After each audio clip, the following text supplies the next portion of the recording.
Subscribe कीजिए मेरे channel maths with पूजा को और बेल आइकन को दबाना ना भूलें, जिससे आप मेरे मैथ लेक्चर्स को सबसे पहले देख सकें। मेरे वीडियो लेक्चर्स को शेयर कीजिए।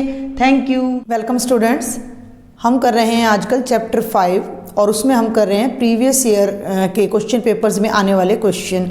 और अभी हमारा आजकल चल रहा है 3 और 4 नंबर वाले क्वेश्चंस का सॉल्यूशन। तो इससे पहले भी मैं आपको 4 क्वेश्चन करवा चुकी हूँ, 3 और 4 अंक वाले, जो कि एक जैसे थे। और ये 3 क्वेश्चन मैंने लिखे हैं, ये तीनों एक टाइप के हैं। और ये जो 5th नंबर पे, 5th क्यों है, क्योंकि इससे प्रीवियस वीडियो में 4 क्वेश्चंस मैं करा चुकी हूँ। तो this is the question number 5 और ये इतना इम्पोर्टेंट है। आप ये देखिए कि ये सेम क्वेश्चन 2013, 14, 2019 और 2020 4 बार लास्ट ईयर में ये क्वेश्चन रिपीट हो चुका है। तो क्या क्वेश्चन है, पहले हम उसको पढ़ते हैं फिर देखते हैं। 636 योग प्राप्त करने के लिए एपी है 9, 17, 25 डैश डैश डैश के कितने पद लेने चाहिए। ध्यान से समझेंगे। 636 योग प्राप्त करने के लिए, यानी कि हमें योग सम जोड़ पता है किसका, इस एपी का।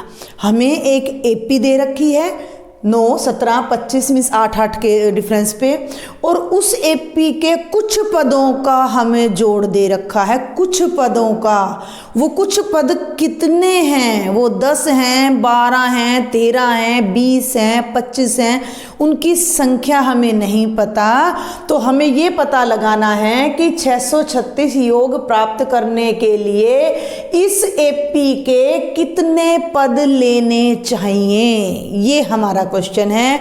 तो देखिए अब हम इसको सॉल्व करते हैं। गिवन एपी, भाई हमें एपी क्या दी हुई है, तो एपी लिख लेते हैं पहले तो हम 9, 17, 25 डैश डैश डैश। बुक में खुद कहा गया है एपी है, प्रूव नहीं करनी। तो ए लिख लीजिए भाई, ए 9 है। डी कितना है बेटा, A2 माइनस A1 यानी कि 17 घटा 9 यानी 8। ठीक है। और हमें कुछ पदों का योग 636 दे रखा है। तो हम क्या करते हैं, माना दी गई एपी के कितने पद। मैथ में फंडा क्या होता है, जो चीज़ हमें निकालनी है, अलजेब्रा क्या कहता है कि जो चीज़ हमें निकालनी है और हमें ज्ञात नहीं हो तो उसे मान लो। अब हमें ये नहीं पता कि एपी के कितने पदों का योग हमने निकालना है, तो उनको कुछ मान लेते हैं। तो भाई कितना मान लें, माना n पद है, तो माना दी गई एपी के n पदों का योग 636 है। क्लियर। तो अकॉर्डिंग टू फॉर्मूला भाई Sn कितना है, 636 है। क्लियर, समझ आ रही मेरी बात। भाई n पदों के योग को हमने क्या संकेत दे रखा है, Sn, तो Sn हो गया 636। अब Sn का फॉर्मूला क्या होता है, यहाँ पर अब हम Sn का फॉर्मूला लगाएंगे, n/2 2a plus n-1 into D. Sn का फॉर्मूला मैं लास्ट वीडियो में भी आपको बता चुकी हूँ, क्योंकि हम चैप्टर कर चुके हैं। तो भाई आपको अब तो रिवीजन चल रहा है, तो फॉर्मूले आपको याद होने चाहिए। n/2 2a plus n-1 into D बराबर है 636। Sn की जगह ये रख दिया। भाई माना n पदों का योग है 636, तो n पदों के योग को हम क्या कहते हैं, n पदों के योग को हम, ये जो है ना, ये n पदों का जो योग है, इसे हमने क्या नाम देना होता है, इसको Sn नाम देना होता है। तो Sn कितना हो गया, 636। Sn की जगह Sn का फॉर्मूला लगा दिया। इस फॉर्मूले में 3 अननोन होते हैं, 3 मैं कहूँगी वेरिएबल होते हैं, एक n, एक a और एक d। इन 3 में से अगर हमें कोई 2 पता हैं और सम हमें पता ही है, तो हम थर्ड की वैल्यू फाइंड कर सकते हैं। तो यहाँ जो जो हमें पता है लेफ्ट साइड में वो वैल्यू रख देंगे, एक इक्वेशन बन जाएगी। उस इक्वेशन को सॉल्व करके हम अननोन फाइंड कर लेंगे। तो n हमें नहीं पता, तो n/2 ब्रैकेट 2a कितना है भाई 9, तो 2 गुणा 9 हो गया, जमा n हमें नहीं पता n-1, और d कितना है भाई 8 है, तो d की जगह 8 आ गया, बराबर है 636। अब ये आपने अपने अलजेब्रिक नॉलेज को, बीजगणितीय नियमों को यूज करते हुए आपने इसको सॉल्व करना है। तो थोड़ा ध्यान लगाना है। ये दो नीचे है, ये पूरी ब्रैकेट के नीचे है, तो इस दो को क्यों ना हम राइट साइड में ले जाएं। एक तो हमारा जो है बटे का काम है, जो फ्रैक्शन का काम है, जो रैशनल पार्ट है वो खत्म हो जाएगा। तो यहाँ ध्यान दें, ये तो ऊपर तो रह गया भाई n, 2 निम 18 जमा 8 को इस पूरी ब्रैकेट से मल्टीप्लाई करना है, तो जब 8 को n से मल्टीप्लाई करोगे तो भाई 8n और घटा का 8 और ब्रैकेट बंद, और ये दो राइट में चला जाएगा, ये यहाँ डिवाइड में है तो राइट में जाके ये मल्टीप्लाई में आ जाएगा, 636 गुणा 2 आ गया। ठीक है भाई, तो ये n हो गया, ब्रैकेट में एक 18 घटा 8 है 10 बन जाएगा, और ये कितना है 8n, तो भाई 8n जमा 10 और इसको गुना कर दो, 2 छिक्के 12, 2 तिया 6 और 1 7, 1272 आपका आ गया। इसको फिर खोल लीजिए, यहाँ पर ध्यान देंगे, n को 8n से करोगे 8n स्क्वेयर, n को 10 से करोगे जमा 10n बराबर है 1272, और इस 1272 को जब मैं इधर ले आऊँगी तो माइनस का 1272 बराबर है 0, और ये हमें एक क्वाड्रेटिक इक्वेशन, एक द्विघात समीकरण मिल गया, जो कि हमने 4th चैप्टर में किया है। अब एक बात पे और ध्यान दें, 8 है, 10 है, 1272 है, तीनों ही सम संख्याएं हैं, तो तीनों ही 2 की टेबल में आ रही हैं, तो क्यों ना हम इस पूरी इक्वेशन में से 2 कॉमन ले लें, या इस पूरी इक्वेशन को क्यों ना 2 से डिवाइड कर दे, ताकि हमारा काम और भी सरल हो जाए। तो इसको मैंने 2 से डिवाइड कर दिया, तो ये या लिख लीजिएगा यहाँ, या 2 को 2 से करेंगे तो 8 को तो कितना बन गया 4n स्क्वेयर, इसको 2 से करेंगे तो 5n, 2 छिक्के 12, 2 तिया 6 और 2 छिक्के 12 बराबर है 0। ये आपकी एक क्वाड्रेटिक इक्वेशन बन जाएगी, जिसको अब आपने n के लिए सॉल्व करना है। अब देखिए, n के लिए सॉल्व करना है तो मिडिल टर्म को ब्रेक करना पड़ेगा, जो कि एक लंबा प्रोसेस पड़ेगा हमारे लिए, कि मिडिल टर्म को भाई जोड़ो घटाओ तो 5 आए, गुणा करो तो 636 गुणा 4 आए। उसकी बजाय क्यों ना हम क्वाड्रेटिक फार्मूला यूज़ कर लें, तो उसको मैं यहीं पर आपको यहीं पर पैरेलल आपको करके दिखाती हूँ। क्वाड्रेटिक फार्मूला हमने कर लिया है अपने रिवीजन में कि n क्या हो जाएगा, यहाँ से आप निकाल लीजिए, a 4 है, b 5 है, और c कितना है माइनस का 636 है भैया। ठीक है, तो n जो हम माइनस बी प्लस माइनस लेते थे, minus B plus minus B square minus 4ac का अंडर रूट डिवाइडेड बाय 2 है। चलिए अब ये सारी वैल्यूज रख देते हैं यहाँ, तो n क्या माइनस b कितना है भाई 5 है, तो ये हो गया माइनस का 5 जमा घटा b का स्क्वायर 5 का स्क्वायर कितना हो जाएगा 25 घटा 4 को a से गुणा करें, a 4 है, c माइनस का 636 है, तो a के नाम का तो 4 आ गया और c के नाम का माइनस का 636। देखो मैंने ब्रैकेट लगा दी ताकि गड़बड़ ना हो, हमें साइन में दिक्कत ना हो, और यहाँ पर पूरा ऐसे हमने ये लाइन लगा के 2a का मतलब कितना है 4 है, तो ये 2 गुणा 4 आ जाएगा। सॉल्व कर लीजिए इसको, तो n कितना हो गया भाई -5 प्लस माइनस अंडर रूट में ले लीजिए, ये तो बन गया 25 घटा घटा जमा 4 चौक 16 और 16 को 636 से करेंगे, 16 छिक 96 9, 16 × 48 9 57 5 और 16 छिक 96 और 5 101 10,176, और सारे के नीचे आ जाएगा 4 दूनी 8। ठीक है भाई, माइनस का 5 जमा घटा, अब ये 4 नंबर का क्वेश्चन आता है, 3 में आता है तो इतना लंबा तो करना पड़ेगा। 76 और 25 10,176 में 25 जोड़ेंगे तो 6 और 5 11, 7 और 2 9 और 1 10 और 1 और 1 2, ये आ गया 10,201। अब आपको इसका निकालना पड़ेगा वर्गमूल, जो मैं आपको भी निकाल के दिखाती हूँ कि कैसे निकलता है।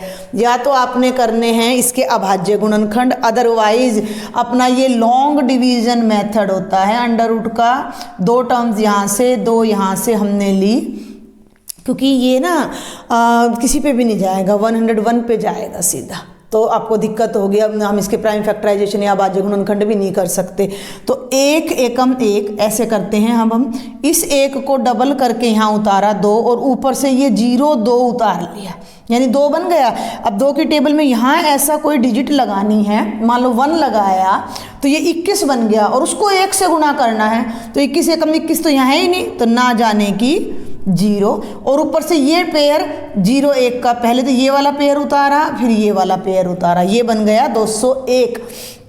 अब 20 के बाद एक ऐसा अंक लगाओ कि जो भी अंक आए उसको उसी से गुणा करें। तो 20 के बाद मैंने 1 लगाया और 201 को 1 से गुणा किया तो यहाँ 201 आ गया और ये 1 यहाँ चला जाएगा और 201 में से 201 गया 0। तो ये 10,201 का जो वर्गमूल है वो 101 आ जाएगा। और ये बहुत छोटी क्लासेज में ना ये एक गेम की तरह भी होते हैं कि 11 का जो वर्ग होता है ना, देखो 11 का वर्ग होता है 121, बीच में 1 0 लगा दी तो इनमें भी एक 0 और लग जाएंगे, गेम की तरह है। 1001 का जब आप वर्ग निकालोगे तो उसमें क्या होता है 2 0 यहाँ लग जाती है और 2 0 यहाँ लग जाती है और ये आ जाता है। इस तरह 11 आता है शायद, वो मैं आई एम नॉट श्योर कि यहाँ शायद 11 आता है।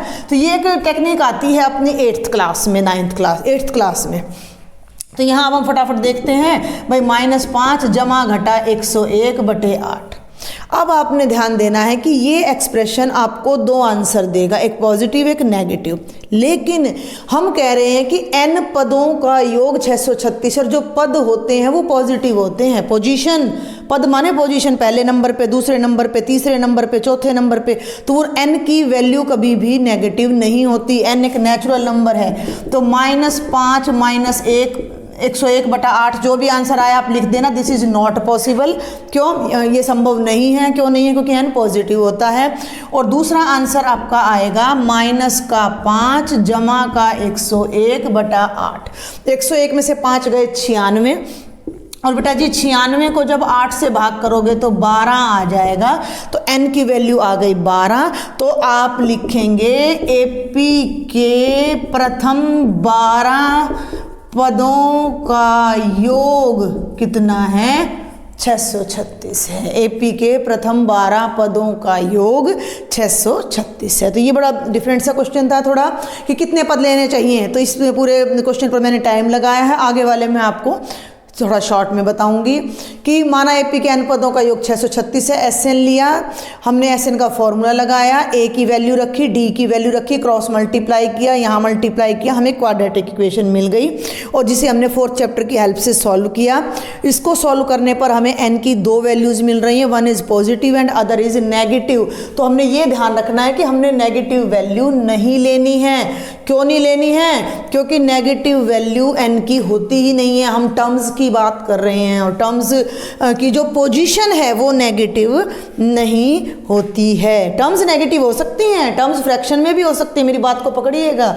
टर्म्स नेगेटिव हो सकती हैं लेकिन टर्म्स की संख्या नेगेटिव नहीं होगी। चलिए आगे चलते हैं। अब हम करते हैं भाई क्वेश्चन नंबर 6। ये 2020 में आया है केवल। AP 24, 21, 18 dash dash dash dash dash के कितने पद लिए जाएं ताकि उनका योग 78 हो। फिर से AP हमें मिल गई है। तो भाई AP क्या है? 24, 21, 18 डैश डैश डैश। A प्रथम पद 24, ये एक एक नंबर में आ जाता है। AP दे दी, A बताओ, D बताओ, एक नंबर पक्का। फर्स्ट टर्म A और भाई D A2 माइनस A1, भाई 21 माइनस दूसरे में से पहला घटाना है। जो हमें शुरू में मिल रहा था अगली बार उससे कम मिल रहा है तो हमारा नुकसान हो रहा है, तो हमारा D नेगेटिव आएगा। तो D की वैल्यू हो गई भाई -3। क्लियर? माना n पदों का योग कितना है? 78 है। तो माना SN बराबर है 78। बिल्कुल लास्ट क्वेश्चन की तरह आपने लिखना है। फॉर्मूला क्या हो जाएगा? n/2 2a + n-1 × d। Put the values which you know, जो वैल्यू आपको पता है भाई उनको रख दो। 2a, अब मैं शॉर्ट में करूंगी, मैंने बता दिया था। तो a की जगह रखेंगे 24, तो 24 दूनी 48, यहाँ 2 गुणा 24, 24 दूनी 48 जमा n-1 ब्रैकेट में। और अब मेरी बात पर आप ध्यान देना, D है n-1 से गुणा हो रहा है।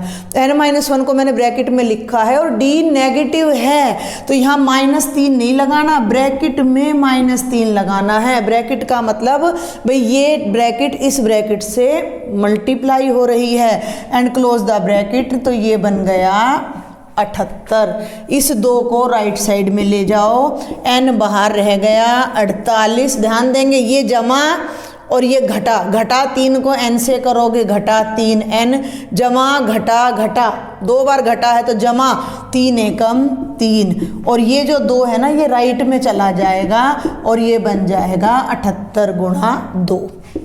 चलें आगे, तो ये बन गया 48 और 3 51। देखिए 51 घटा 3n और ये बन जाएगा 156।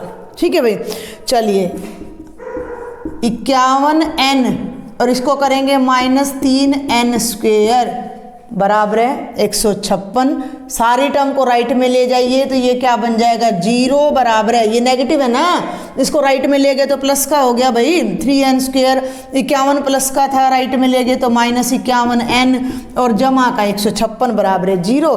अब a बराबर है b लिख लो या b बराबर है a लिख लो, एक ही बात होती है। तो 3n² घटा 51n जमा 156 बराबर है 0। अब एक चीज़ और देखो, ये 3 है, 51 भी 3 के पहाड़े में आता है, कैसे पता लगा? अंकों को जोड़ लो, 5 में 1 जोड़ा 6, 6 3 के पहाड़े में आ रहा है तो 51 भी आएगा।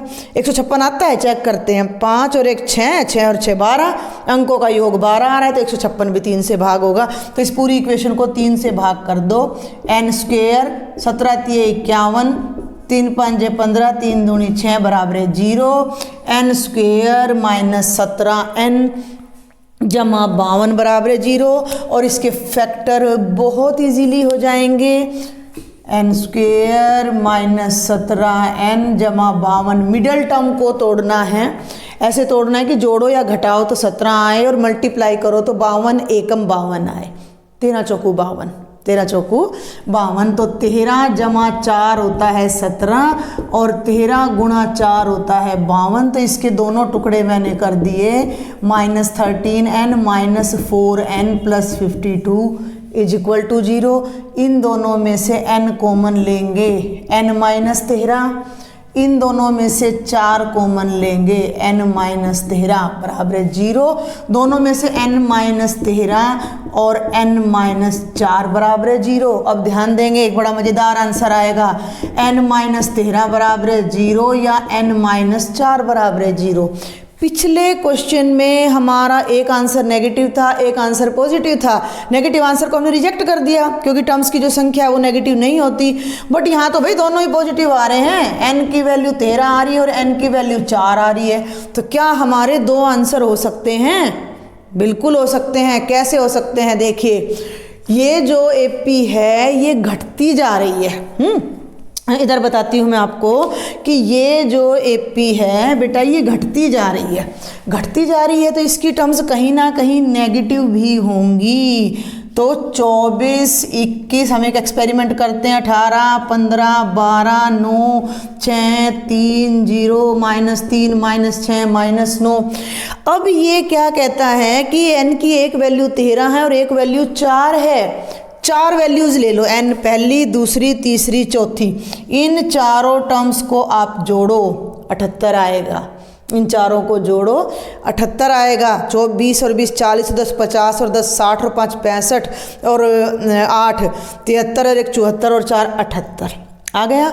लेकिन अभी कह रहा है कि 13 टर्म्स लोगे तो भी 78 आएगा। कैसे आएगा? ये चौथी टर्म हो गई, 5th 6th 7th 8th 9th 10th 11th 12th और ये हो गई भी 13th। इनको जोड़ो, जब आप इन सबको जोड़ोगे तो ये -12 12 को काट देगा, -9 9 को, -6 6 को, -3 3 को, और यही 4 टर्म्स बाकी रह जाएंगी। तब भी हमारा आंसर 78 आएगा। तो हमारे किसी पर्टिकुलर क्वेश्चन के 2 पॉजिटिव आंसर भी आ सकते हैं। तो हमारा 13 टर्म्स का जोड़ भी 78 आएगा और 4 टर्म्स का जोड़ भी 78 आएगा। तो इस क्वेश्चन में थोड़ा ये डिफरेंट था। देखिए, ये असेंडिंग सीक्वेंस थी, अपनी AP जो थी कि बढ़ते हुए थी, ये हमारा घटते हुए था। और लास्ट है ये हमारा, ये भी 2020 में आया है, आपको एपी दे रखी है 1, 4, 7, 10। यहाँ फोकस करें आप क्वेश्चन नंबर 7 पर कि 1, 4, 7, 10 के कितने पद लिए जाएं कि उनका योग 176 हो। This is 176। तो क्वेश्चन नंबर 7 देखते हैं भाई। 1, 4, 7, 10 डैश डैश डैश, एक आ जाएगा, डी 4 - 1 3 आ जाएगा, माना SN कितना है 176। SN का फॉर्मूला लगा दीजिए। तीनों क्वेश्चन मैं एक टाइप के उठाए हैं मैंने, ताकि आपको प्रैक्टिस और प्रैक्टिस हो जाए, ठीक है ना। एक टाइप के हम 4-5 क्वेश्चन कर लेते तो वो हमें अच्छे से पक्के हो जाते हैं। तो ये 2 को तो राइट में ले जाओ साथ साथ, और मैं साथ साथ वैल्यू भी रख रही हूँ। 2 × 1 जमा n घटा 1 और d की जगह 3 और बराबर है 176 × 2। ठीक है भाई, मैंने साथ साथ सॉल्व कर दिया है। तो ये बन गया 2 जमा 3n घटा 3, 2 छिके 12, 1 2 7 14 और 1 15, 2 एकम 2 और 1 3, यस 352 आएगा। 17 दूनी 34 होता है, 340 और 12 352 आएगा। इसको हल कर लीजिए। n ये बन गया 3n घटा 1 बराबर है 352। सॉल्व कर लीजिए, ये बनेगा बेटा 3n² - n बराबर है 352, और इसको इधर ले आइए 3n² - n - 352 बराबर है 0। अब हमें यहाँ पर ये फैक्टराइजेशन करना थोड़ा मुश्किल हो जाएगा, तो फैक्टराइजेशन की बजाय हम इसको डायरेक्ट भी कर सकते हैं। और अगर आप चाहें, देखो फैक्टराइजेशन लंबा पड़ेगा, मैं आपको बता रही हूँ, क्योंकि गुना या भाग करोगे, गुना जमा या घटा करोगे तो 1 आना चाहिए, और गुणा करोगे तो ये आना चाहिए। 3 दूनी 6, 3 पंजे 15, 3 तिया 6 और 1 7, 756 के आपको फैक्टर करने पड़ेंगे। या फिर हम उसकी तरह कर सकते हैं कि n = -b है, -b + -b² - 4ac का √2a। तो n हो गया -b यानी माइनस जमा का 1 √1, ठीक है। और भाई -4 × 3 गुणा माइनस का 352 और बटे आ जाएगा 2 तिया 6। इधर करते हैं हम ऊपर, इसको ध्यान देंगे तो n हो गया बेटा जी अपना प्लस का 1 और प्लस माइनस √ में ध्यान दें 1 और भाई माइनस प्लस 1 जमा 4 तिये 12 और 12 को 352 से गुणा करोगे तो 12 दूनी 24, 2 12 पंजे 60 और 2 62, 2 और 6 12 तिये 36 और 6 42, 42 24 है, इसमें 1 जोड़ोगे तो 42 25 आ जाएगा।